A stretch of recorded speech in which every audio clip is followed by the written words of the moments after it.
The sterile silence of the hospital cracked open with a cry so sharp it pierced the marrow of the night. Sarah tightened her grip on the chair's edge, whispering, "That sound, it can't be." Her chest burned as the nurse leaned close, voice trembling.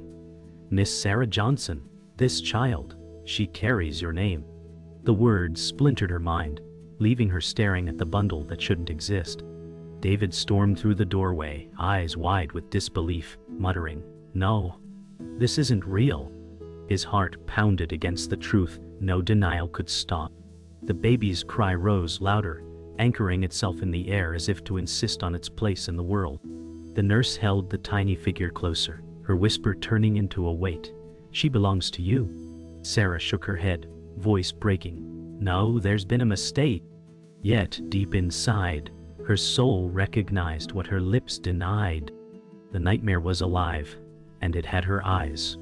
David staggered back into the courtroom hours later, his face pale, the sound of the baby's cry still haunting his ears. The judge's gavel struck with merciless rhythm as papers were read aloud. "David Carter, it has been confirmed through testing. This child is your blood." His breath hitched, throat dry as he muttered, "Impossible." Murmurs rose among the spectators, some with pity, most with scorn. His world, built on careful denial, crumbled in public view. The lawyer's voice was sharp as glass. "You cannot deny what's written here." David's fists tightened against the polished table, yet nothing could steady him against the weight of truth. His eyes sought Sarah's across the room, but she stared ahead, hollow, broken. For the first time, silence cut sharper than words, and his heart drowned in shame. Sarah sat alone in the courthouse hallway, her heels tapping nervously against the polished floor. Her reflection in the glass wall seemed like a stranger staring back. "This wasn't supposed to happen," she whispered. A passing woman glanced at her with quiet judgment, fueling the fire in Sarah's chest. Her mind replayed the nurse's words, the gavel's strike, the baby's cry, each sound cutting deeper. She pressed her palms to her temples, voice breaking. "Why me? Why now?" The silence of the corridor wrapped around her like a shroud, amplifying her isolation.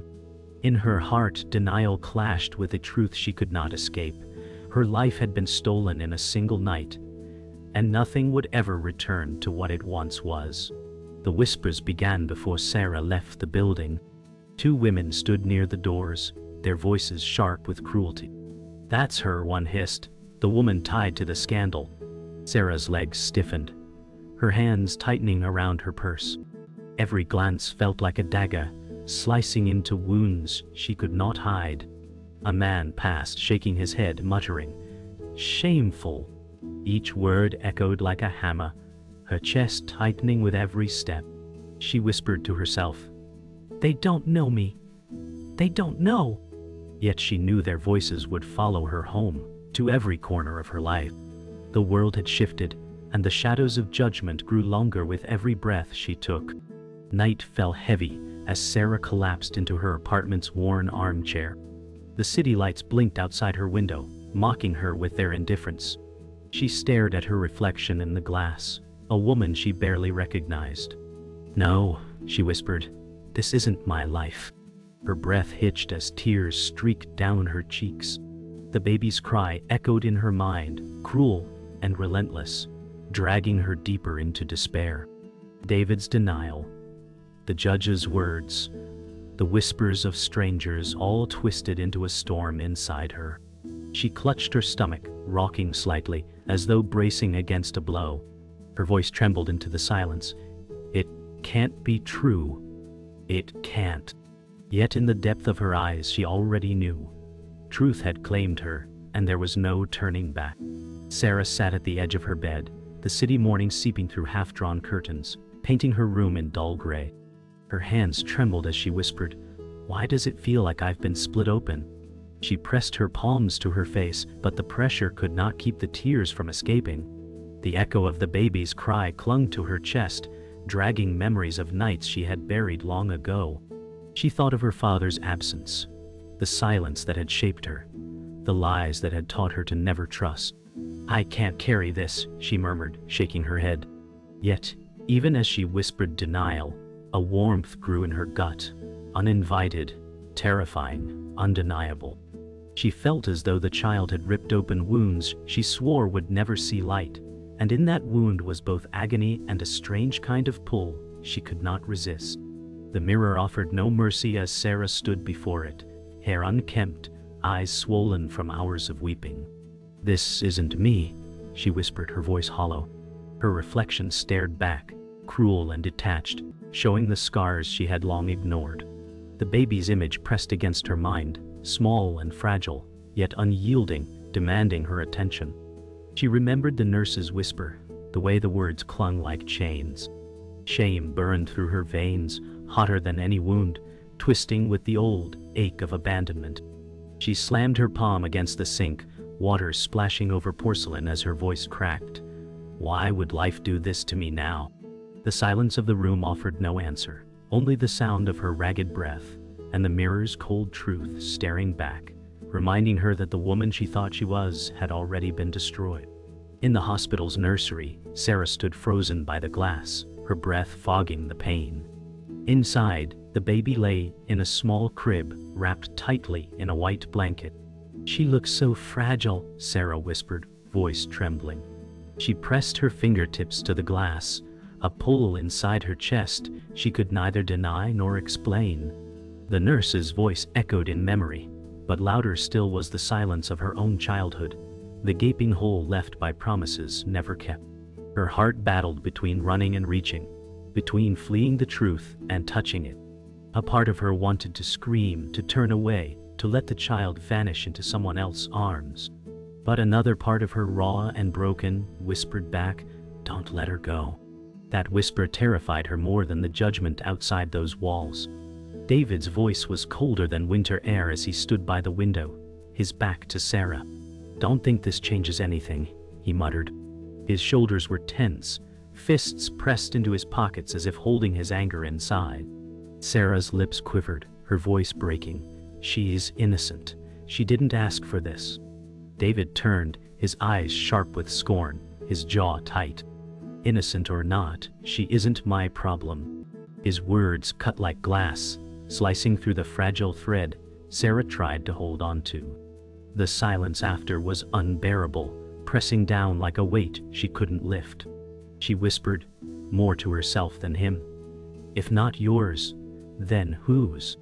But David gave no answer, only the sound of his retreating footsteps and the hollow echo they left behind. Alone at last, Sarah sat cross-legged on the floor, the city hum faint beyond her walls. Her voice cracked into the emptiness. "If I take her, I'll drown. If I let her go, I'll never breathe again." She rocked gently, arms wrapped around her knees, as though bracing herself against invisible blows. Her mind raced with images of tiny fingers, fragile breaths, and the weight of responsibility she had never wanted, but now couldn't escape. Shame pressed hard, but deeper still was the faint spark of longing, a hunger she despised herself for feeling. She pressed her forehead to her knees, whispering through sobs, "I can't be her mother, but I can't let her disappear." The war inside her burned, each thought clawing at her soul, leaving her trembling in a silence that no sound could soften. The house was heavy with silence, the kind that settled into the walls like mold.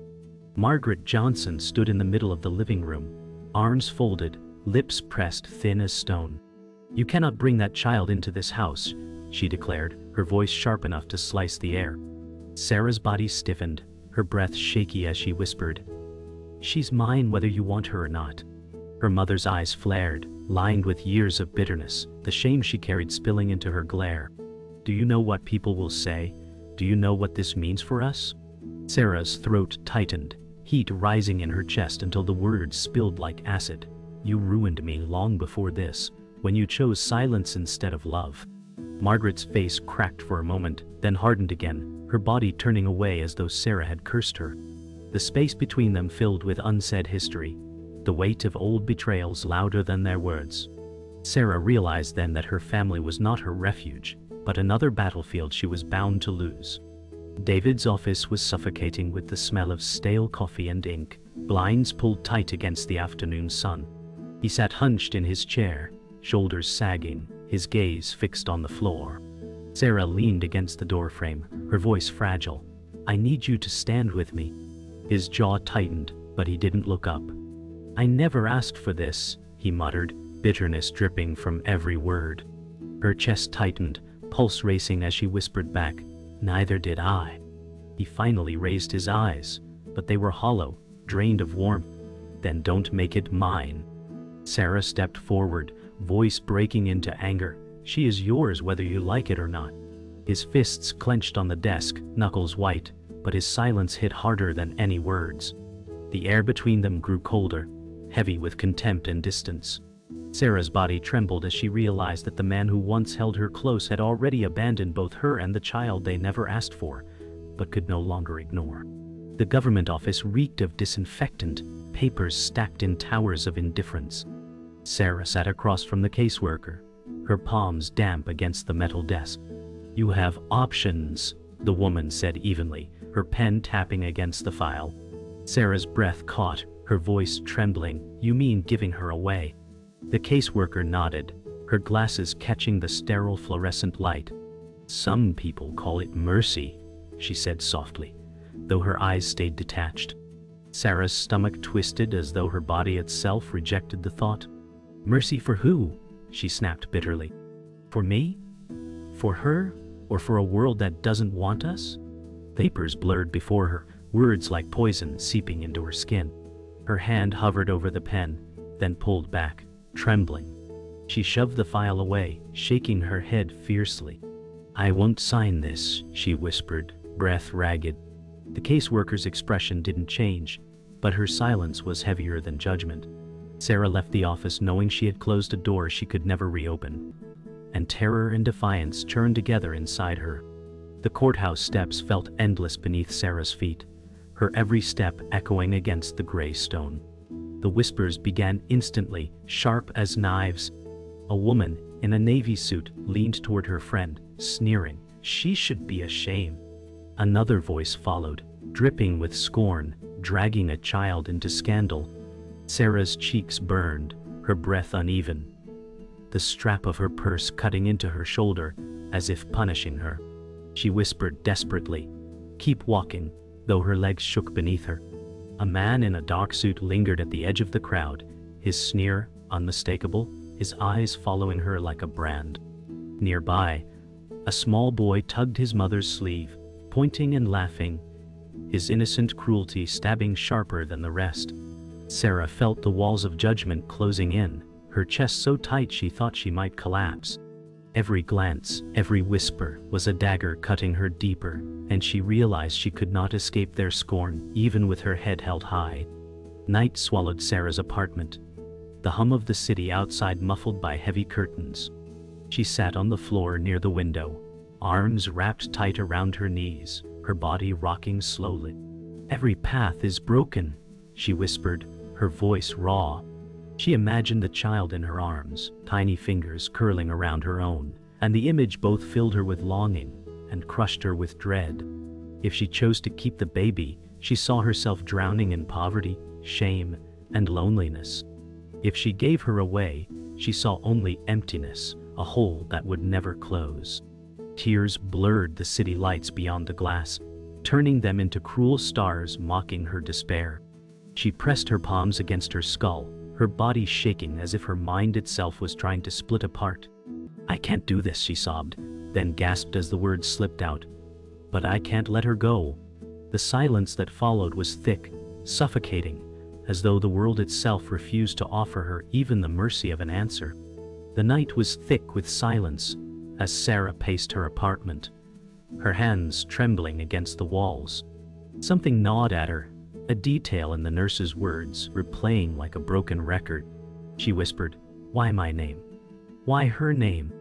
Thought clawed at her until her body shook. She reached for the old drawer, pulling free faded family papers she had long ignored. Her eyes scanned the brittle pages, her breath quickening as she uncovered inconsistencies. Names twisted, dates misaligned, truths buried under ink. Her chest heaved as she whispered, "No, no, this can't be real." The sound of the baby's cry in her mind blended with the sound of her pulse, deafening her. The walls seemed to close in, her breath shallow, her body trembling as if she'd opened a door to a past meant to stay sealed. The truth hovered just beyond her reach, waiting to destroy her. The confrontation came in Margaret's kitchen, the air thick with the smell of burnt coffee. Sarah slammed the papers onto the table, her voice raw. "You knew, didn't you? You hid this from me." Margaret froze, her hand gripping the counter so tightly, her knuckles whitened. "You don't understand," she muttered, her tone defensive, hollow. Sarah's voice cracked, fury flooding her words. "That child isn't what I thought. She's more than mine. She's tied to everything you buried." Margaret's eyes watered, but she didn't look away. "It was for your protection," she said, though her voice faltered. Sarah shook her head violently, her body trembling. "You call lies protection? You destroyed me before I even knew who I was." The silence after burned hotter than any scream. For the first time, Sarah saw her mother not as a figure of authority, but as the keeper of every wound she carried. David arrived uninvited, his presence colder than the rain dripping from his coat. Sarah turned on him, her voice shaking. "You knew something, didn't you?" His silence was more telling than words. Her body stiffened as she shoved the papers at him. "Read them. Tell me I'm wrong." His eyes scanned the documents, his lips parting slightly, his face draining of color. "It was never supposed to come out," he whispered, more to himself than her. Sarah staggered back, her pulse pounding in her ears. "You lied to me. You both lied." David's gaze hardened, though guilt flickered in his expression. "It wasn't my truth to tell," he muttered, as if excusing himself. Sarah's fists shook, her voice breaking into a scream. "You left me drowning in shadows while you held the light." His silence was his confession, and her world cracked beyond repair. The betrayer revealed herself in the silence, Margaret's sister, Evelyn, standing in the doorway with eyes lowered. "It should have stayed hidden," Evelyn whispered, her voice barely audible. Sarah spun, her body rigid. "You knew too." Evelyn nodded slowly, her lips trembling. "That child isn't who you think. She isn't yours to claim. She's mine." The words shattered the room like glass. Sarah's breath ripped from her chest. Her voice broke into a strangled cry. "Yours? You let me believe." Evelyn's eyes brimmed with guilt, her hands twisting nervously. "It was the only way. I couldn't raise her. I couldn't survive." Sarah's knees threatened to give way, her body rocking with disbelief. "You built my life on lies," she whispered, hollow. The walls seemed to quake with the enormity of the revelation. Nothing she had known could ever be trusted again. The silence that followed was unbearable, broken only by Sarah's ragged breath. She dropped the papers, her voice a broken whisper.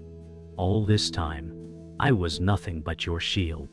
Evelyn stepped forward, her tears falling freely. "It was survival. You don't know what it cost me." Sarah shook her head, laughter escaping bitter and sharp. "And what about me? What about the years you let me believe I was whole, when I was just carrying your secret?" David's face turned away, unable to meet her eyes, while Margaret collapsed into a chair, her body trembling with shame. The baby's cry in Sarah's memory grew louder, filling the room like thunder. Her hands shook violently, her body collapsing against the table. "That child isn't mine, but she is everything I am," she whispered. The revelation swallowed the room, leaving only the sound of betrayal echoing in the air. The courthouse was thick with tension, the air charged as if lightning itself waited to strike.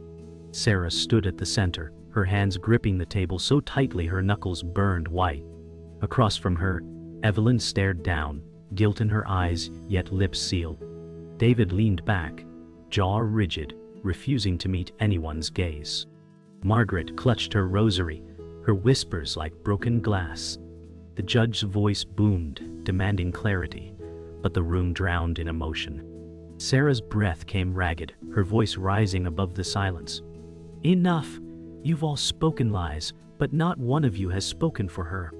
She pointed toward the infant in the nurse's arms, the fragile life at the heart of their war. Her words cracked through the chamber like thunder, leaving everyone exposed. The courtroom, filled with stares, became the battlefield where masks were stripped away, and Sarah's fury lit the fuse no one could smother. The guardian entered the fray, Robert Miller, Evelyn's son, his presence commanding as he rose from the gallery. "She belongs with me," he declared, his voice steady as stone. Sarah's breath caught, her eyes wide. You weren't even here." Robert's gaze sharpened, his 38 years carved in his stern expression. "I can give her what you can't. Stability, protection, a name untainted by scandal." Sarah's chest heaved, fury igniting as she stepped forward. "You don't see her. You see your pride. You see your family's reputation. She's not a trophy, she's a child." The room shook with gasps as Robert's words collided with Sarah's fury. For the first time, Sarah realized the fight wasn't only against lies, but against those who believed she was unworthy. And yet her voice, though breaking, carried more truth than his steel ever could. David rose suddenly, his voice cracking like a whip. "You all want to claim her, but no one admits what we've done." His words silenced the gallery, his face pale with torment. He pointed at Sarah, his voice sharp. "You cling to her because you're broken, because you need to fill the hole you can't name." Sarah's face twisted with rage, her tears spilling freely. "And you deny her because you can't stand to see yourself in her eyes." His hands shook as he slammed the table, his body trembling with fury and shame. "I never wanted this life," he shouted. The words shattered into the air, a confession he could never take back. The room erupted in murmurs, but Sarah's voice cut through them. "She doesn't need your want, she needs the truth." The child's cry echoed through the silence, silencing all but the sound of her need. The storm reached its height as Margaret stood, her body trembling, her voice frail but piercing.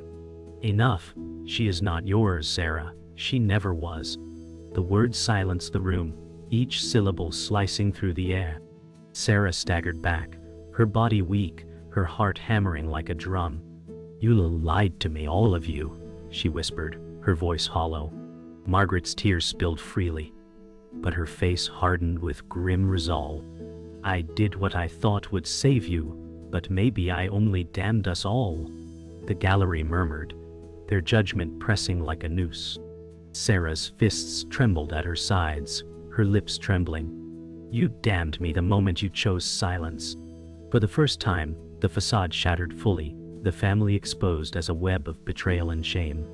The air shook with the weight of truth, and the baby's cry echoed again, louder, as though demanding to be heard. The climax erupted in raw chaos. Sarah collapsed to her knees, sobs tearing from her throat as the baby's cry filled the room, louder than voices, louder than judgment. Evelyn reached out, her face twisted with guilt, but Sarah shoved her hand away, her scream sharp. "You don't get to touch her. None of you do." David turned, fists clenched, his face streaked with sweat. "Then what will you do? Carry her into ruin?" Sarah rose, her body shaking, her eyes blazing with defiance. "I'll carry her into truth, even if it destroys me." The room froze, her words hanging in the air like fire. The silence was electric, no one daring to move, no one daring to speak. The baby's cry lingered, cutting deeper than any gavel, deeper than any law. And in that cry, Sarah claimed the fight as her own. The courtroom emptied slowly, the echoes of raised voices still vibrating through the air. Sarah sat alone at the table, her body slumped forward, her hands trembling against the polished wood. Margaret lingered by the doorway, her rosary dangling, lips moving in silent prayer. Evelyn stood at the far wall, eyes fixed on the floor, her shoulders hunched with the weight of shame. David paced like a caged animal, his jaw tight, his silence crueler than anger. Sarah lifted her head, her voice raw but steady. "You've all left me with nothing but the truth, and that is enough." Her words cracked, but they carried finality. The nurse shifted nervously with the child in her arms, the tiny cry breaking the silence like a bell. In that fragile sound, Sarah felt the world split open, not healed but changed, forever marked by scars that would never fade. At home, Sarah sat by the window, the city lights blinking indifferently beyond the glass.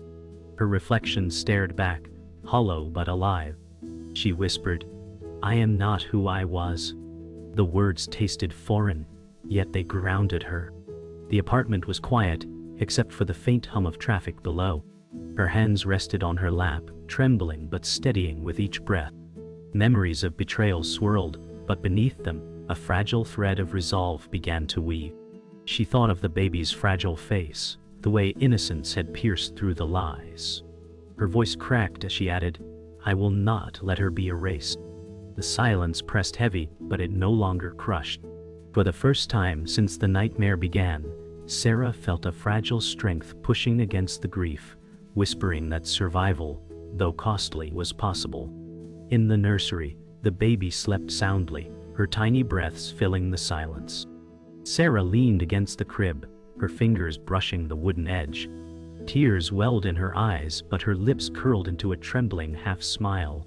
"You didn't choose this," she whispered, "but neither did I." Her body shook with the weight of both love and fear, her chest torn open by the contradiction. She reached down, brushing the baby's small hand with her fingertip, the warmth grounding her in the moment. "I will try," she said softly, as though promising herself more than the child. Outside, the city moved on, unaware of the fragile vow spoken in the quiet. Sarah's eyes closed, her forehead resting against the crib, as if the child's presence was the only anchor strong enough to keep her from shattering completely. Robert appeared at Sarah's door the next evening, his posture stiff, his face etched with regret. "I came to help," he said, his voice low. Sarah hesitated, her body tense, eyes narrowed. "You wanted to take her from me." Robert's gaze softened, his shoulders lowering. "I wanted to protect her. I thought you were too broken. But maybe I was wrong." Sarah's throat tightened, anger and grief colliding in her chest. "I don't need your pity," she whispered. Robert shook his head slowly. "Not pity. A chance to fix what we've shattered." The silence stretched between them, heavy with mistrust. Yet for the first time, Sarah felt the faint possibility of something different. Not forgiveness, not healing, but a fragile thread that could hold if she dared to reach. The night stretched long as Sarah sat alone, the baby asleep in the crib beside her. She whispered into the quiet, "This will not be easy. It will never be easy." Her hands trembled, but she placed one gently over the crib, her fingers brushing the blanket. The silence pressed heavy, but it no longer suffocated her. She thought of her mother's silence, of Evelyn's lies, of David's absence, and felt the scars burn across her skin. Yet in the stillness she recognized the faint ember of dignity, fragile but alive.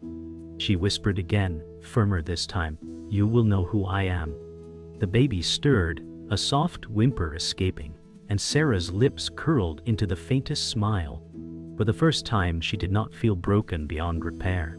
The war had left her scarred, but still standing. The morning was gray, the sky a heavy curtain of clouds, as Sarah stood by her apartment window. Her reflection was ghostly, framed by streaks of rain running down the glass. She whispered, "I thought I was finished, but I was only beginning." The city below carried on indifferent, the hum of life refusing to pause for her wounds. The silence in the room felt different now, not suffocating but watchful, like the calm after a storm. Her chest still burned with betrayal, yet her heart carried the fragile rhythm of resolve. She pressed her palm against the glass, her breath fogging it, her eyes steady. "You took pieces of me I'll never get back," she murmured to the ghosts of her family. "But you didn't take everything." The weight of truth still ached, but for the first time, she felt she could stand inside it without breaking. The Redeemer appeared quietly, Robert standing in the doorway with a folded coat in his hands. "You don't have to do this alone," he said softly. Sarah turned, her body tense, her eyes wary. "And what will it cost me this time?" Robert's expression tightened, but his voice stayed steady. "Nothing but trust if you can give it." The silence pressed between them, thick with mistrust. Sarah's voice broke, her tone sharp. "Trust was the first thing you all stole from me." Robert lowered his head, guilt shadowing his face. Then let me try to give it back. Sarah's chest rose with a shudder, her fists clenching as she fought the war inside. For the first time, his words didn't feel like weapons, but she knew any step forward would carve scars deeper than she could bear. The baby's cry shattered the fragile stillness, pulling Sarah back from her spiral. She moved quickly to the crib, her hands trembling as she lifted the tiny bundle. The child's warmth filled her arms, fragile but grounding. Sarah pressed her cheek against the baby's forehead, her tears falling into the soft blanket. "You don't know what you've done to me," she whispered. "But you've changed me forever." The weight in her arms was both unbearable and necessary, a living reminder of everything she had lost, and everything she could still fight for. Her chest rose and fell as she rocked gently, the child's cries softening. The world outside was still cruel, her scars still raw, but in that moment she held the only truth that mattered, that life, no matter how broken, was still in her hands. Margaret came once more, her face hollowed by guilt, her steps slow with age. She stood in Sarah's doorway, clutching her rosary as if it might shield her from rejection. "I came to say goodbye," she whispered. Sarah's eyes burned, her voice sharp. "Goodbye is all you've ever given me."